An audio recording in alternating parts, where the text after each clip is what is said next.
The first thing that I recall about that Thursday was the weather. It was such a warm and peaceful late summer day, a day you just want to hang on to because you know fall's coming. It must have been nearly 2 o'clock when I heard the first gunshots. I was with a patient, Addie Murray, and we both looked at each other in surprise. Then I remembered there was a circus coming to town that weekend, so I surmised it must have been some kind of promotion for that event. When the shooting continued, however, I went out onto the steps to see what was going on. After a few moments, I realized that our bank was under attack. Now, there was one man in particular who seemed to be in command as he was giving orders to the rest of the men on horseback. I later came to know that man as Cole Younger. And as they rode back and forth, these men were shouting orders while indiscriminately firing at our unarmed citizens. In the midst of the violence, I saw a man running down the sidewalk, the brigands firing their guns as they forced him to get back inside.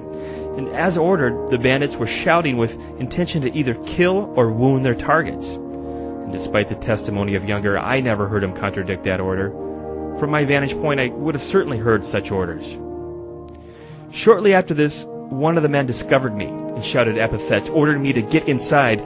He accompanied this order with a gunshot which struck the wall behind me.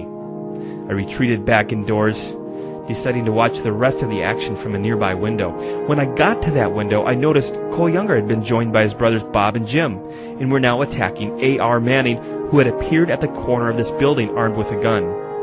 Both of these men were now shooting at Manning with evident intention to kill.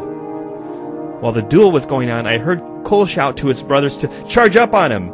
He ordered Bob to shoot through the stairs, which he did a number of times.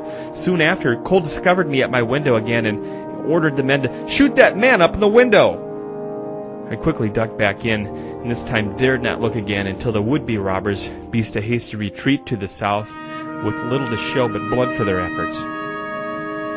While it was a tragic day for our community, it showed the true mettle of our otherwise peace-loving citizens. The loss of Haywood was a devastating blow to us all. To think the man survived the bloodiest battles of the Civil War only to lose his life at the hands of the cowardly Frank James.